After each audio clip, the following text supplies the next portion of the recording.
The Kansas City Chiefs had two surprising rookie defensive performances.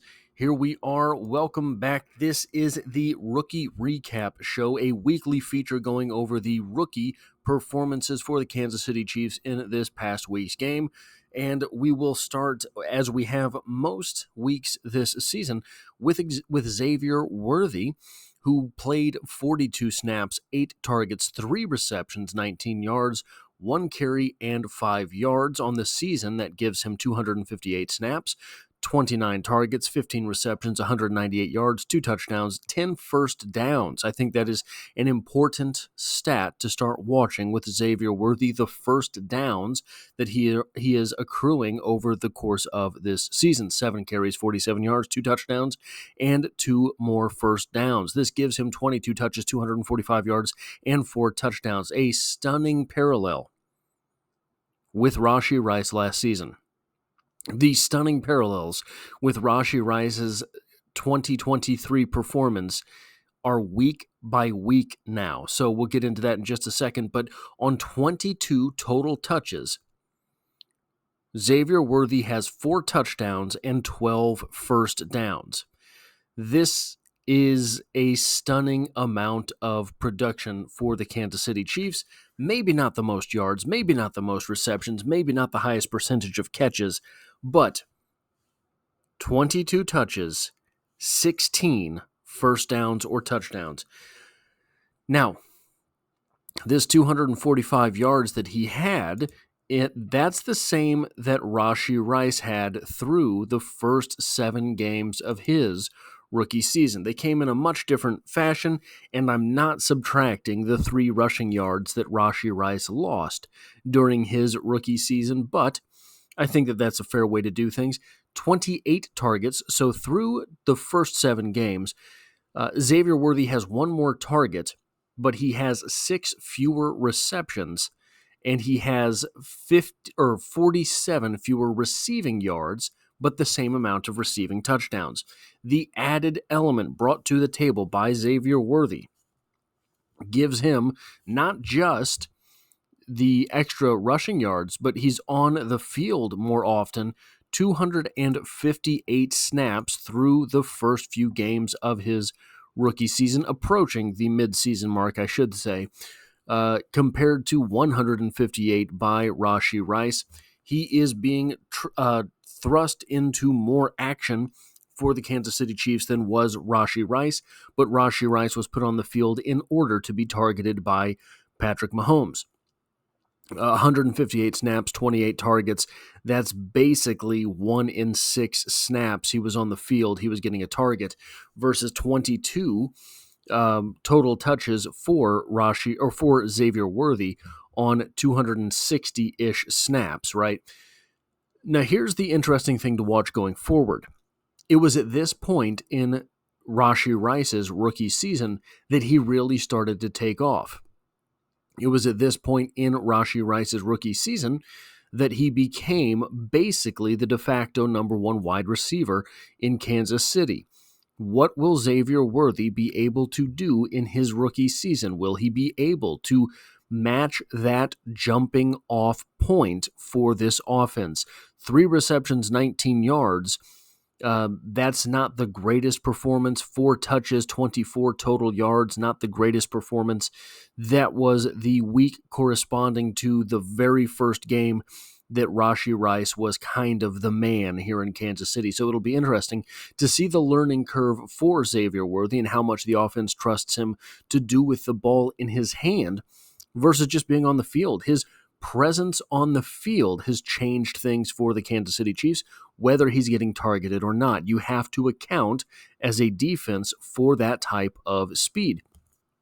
And it's interesting that in the 2 games that Rashee Rice has been down with injury, we have seen 2 of the stronger performances on offense from this Kansas City Chiefs team. Now, quality of opponent, I understand, but would that have been the case last year had Rashee Rice found himself injured, would the Kansas City Chiefs offense suddenly have found a little bit more juice? I do not think that would have been the case. I think Rashee Rice was important to the way that offense was moving the football when they were moving the football. What I think this is reflective of is the fact that the defense has to account for Xavier Worthy being on the field, and so some more underneath stuff is open.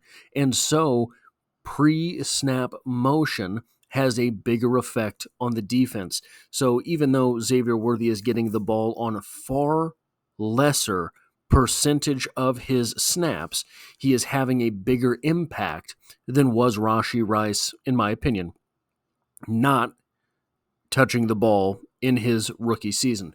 This week puts a damper on the stat line projected out for Xavier Worthy. Remember, at one point in time, he was stacked up to have 34 touchdowns this season, but the pace now is 82 targets, 43 receptions, 561 yards, and 6 touchdowns.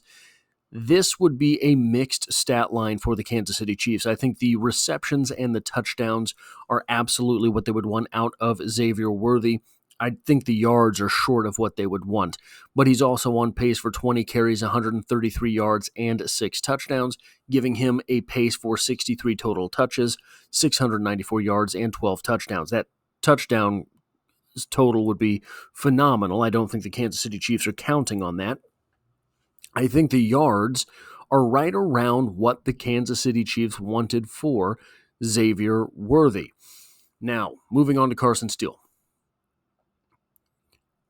14 snaps in this game, 3 special team snaps. He ended up with 6 carries on those 14 snaps and 17 yards. Not a great average. Still moving the ball forward, still being reliable for this offense to some extent. He is a rookie still. He was undrafted still. This is ahead of the curve, certainly for whatever it was the Kansas City Chiefs had imagined they would get from Carson Steel in his rookie season. This puts him on pace for 106 snaps, 31 special team snaps, 39 carries, 134 yards, 5 targets, 2 receptions, and 2 yards. I got to start working in the special teams productivity for Carson Steel as well. I should not have left that out. I think he had a decent one, right? So, let me see real quick. He's on pace to have 257 snaps, 95 carries, 325 yards, 5 receptions, and 5 touchdowns. Or 5 receptions for 5 yards. Pardon me, I'm looking at that too fast. But that is probably essentially what you would want for a rookie season from an undrafted rookie running back. 325 yards isn't a great season, but it's probably a great season for whatever it is that the Kansas City Chiefs thought they could expect from someone like Carson Steel coming into the year. He has 4 kick returns for 113 yards on the season. That's a pretty good amount. And I think we're starting to see with him kind of what it was that I had talked about in the preseason with this new set of rules coming in, that it's going to be, in my opinion, a little bit more strength, power, running based special teams than the old set of rules where the teams were, 10 yards apart but stretched over about 40 yards of field on the receiving end of the kickoff. That speed really serviced the return team in the fact that if you could change everyone's angles, then you could get some people eliminated from making that play very fast, versus the steeper, I should say, angles towards the kick returner in the new setup, but also the fact that no one has the ability to build much steam before getting to that ball carrier means that the ball carrier has the edge as far as breaking tackles is concerned. You're not going to be seeing a whole lot of big hits delivered to the return man, but you might see the return man, if he's a big, strong guy, delivering some big hits on that play. Now, moving on. Surprising players on the defensive side of the ball. Christian Roland-Wallace. Here's one of the biggest regrets I have in the history of this channel. In fact, I'm going to check right now because I'm only 90% sure I'm right on this, and I've been beating myself up on it. In the preseason, I always make videos dedicated to each of the draft picks, and I kind of pick the top few UDFA that I think could make the team, and I make videos for them individually as well. Now, while I did point out that I thought Christian Roland-Wallace was an NFL player, in several of those videos, I did not think that he was going to be a professional player for the Kansas City Chiefs. I thought that the depth was too strong here in Kansas City. Christian Roland-Wallace proved me wrong. I said that Christian Roland-Wallace would be taking snaps in the NFL somewhere this season. It would not be in Kansas City. He is taking snaps in Kansas City, and he's doing well with them. He only had 15 snaps in this game and 11 special team snaps. On those 15 snaps, he rang up 2 tackles, 1 QB hit, 1 pass deflection, and an interception. That is incredible productivity for 15 snaps from an undrafted rookie free agent. This gives him 16 snaps on defense and 81 snaps on special teams this season. This is his only statistical productivity because most of the season he only has 1 snap prior to this. But we did get an article from John Dixon here on Arrowhead Pride titled Steve Spagnuolo Expects Big Things from Christian Roland-Wallace. The former Arizona and UFC defensive back got his first big play during Kansas City's win over San Francisco. In the article, we get this information. Spagnuolo admitted that when he first came to the team, he and his new coaches didn't know much about the player they now call C-Row, which distinguishes him from Chamari Connor, who answers to C2. We knew he was a good football player, recalled Spagnuolo. He did play some nickel, he played some safety, but he was mainly a corner. I think at the time, we had a lot of corner numbers, so Chris played a lot more safety in training camp than he actually played nickel. Yeah. But as we often see with Spagnuolo, the rookie defensive back's intelligence counted for a lot. Here's a guy that goes from playing outside in college with some nickel to playing safety, which is not easy in any system. That impressed me. So then he started making plays. He made him in training camp, and he made them in practice against our offense. Then he just kind of slowly climbed the roster. Somewhere in there, I remember saying we need to put him at nickel and see what he can do there. And then he excelled at that spot. It didn't seem real big to him. I was really impressed with the way he handled it. It appeared that Spagnuolo expects both Roland-Wallace and Hicks to have substantial careers. He's already imagining the two of them as middle-aged men, fondly remembering their NFL experiences. So I told C-Row and Jaden Hicks that 20 years from now, when they're all done playing, they'll be talking about it, he revealed. They'll say, remember when we both got our first interception in the same game? So this is a very good tell on what the Kansas City Chiefs are going to be doing moving forward. I wanted to look this up real quick. So here's the reason that you're not going to see Christian Roland-Wallace play cornerback for the Kansas City Chiefs. 5'11 and a half, all good.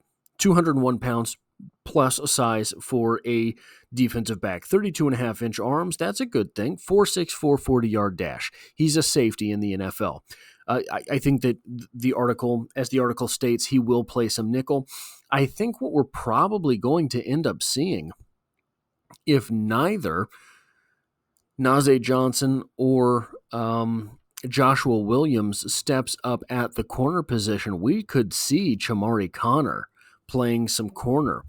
We really could see all those guys on the field at the same time. That is something, if I'm not remembering incorrectly, something that they did in New England a couple times. You ended up having you had a wide receiver double as a corner for a little while, but you also had safeties line up at the corner position. As far as that is concerned, Chamarri Conner has a 4.5 140-yard dash, a 1.56 10-yard split. Not the greatest numbers in the world, but they'll be serviceable at the corner position. Chamarri Conner was really sort of sold as a slot corner / slot safety in his rookie season. So I think that's where we'll see a little bit of the movement as far as that is concerned with Jalen Watson out. Now, Jaden Hicks also got some action in this game. Ended up playing 7 snaps, 18 special teams snaps, ended up with some actual productivity on those snaps, 1 tackle, 1 pass deflection, and 1 interception.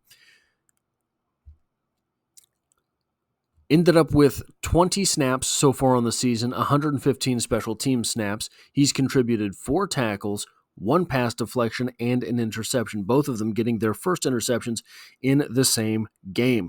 I do not think we will end up seeing Jaden Hicks double at corner at any spot, despite the fact that he does have a 4.49 40-yard dash, 6'1" and 7/8, basically 6'2", kind of the Jalen Watson height, but he's 211 pounds.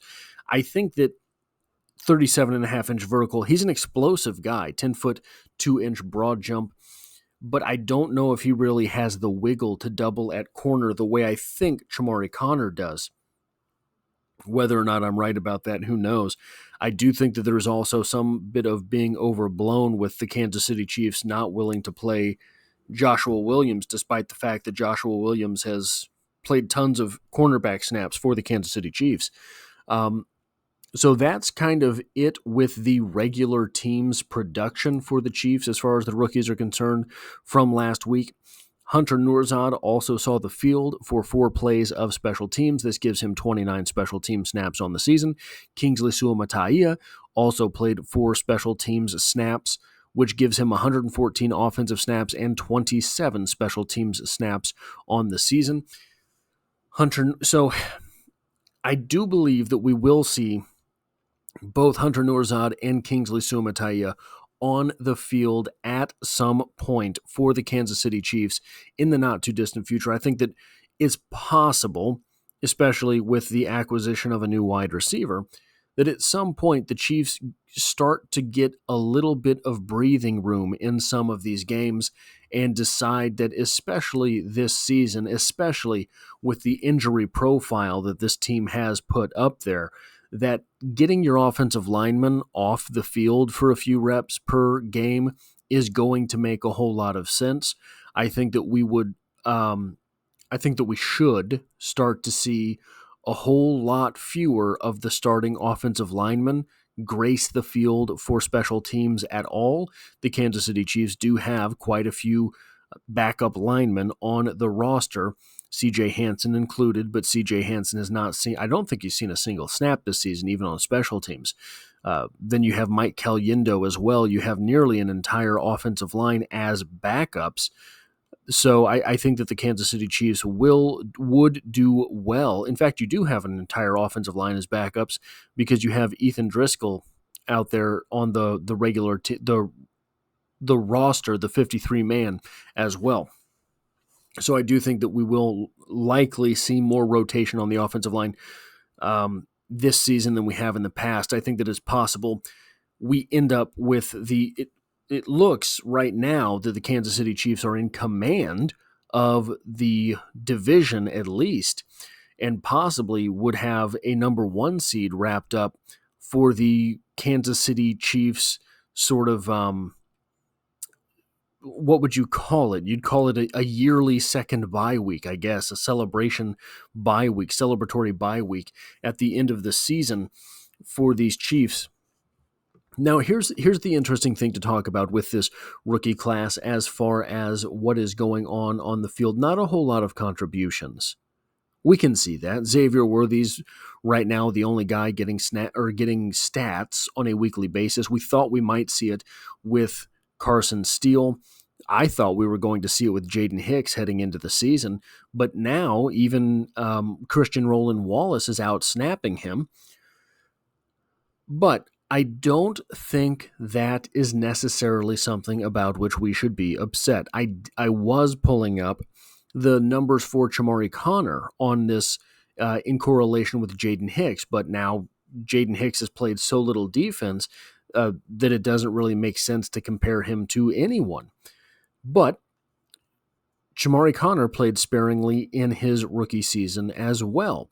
Chamari Connor was picked by the Chiefs with that.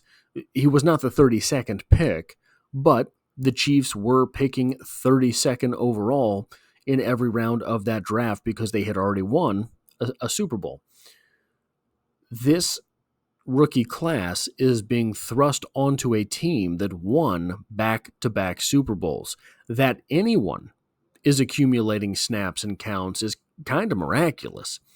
But the way that we are seeing Xavier Worthy rack up snaps and start to accumulate some more consistent stats versus chunk stats is promising because it suggests that he can be a down-to-down guy, is promising because it suggests that he is making a difference for this offense even when he is not being targeted, is promising because it does suggest that he was worth the first-round pick.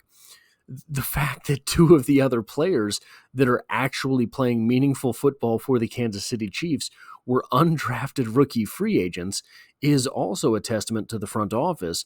You would maybe like to see more of your drafted players getting in there, maybe seeing Kingsley Suamataia get a little bit more of a look at, I would say, right tackle.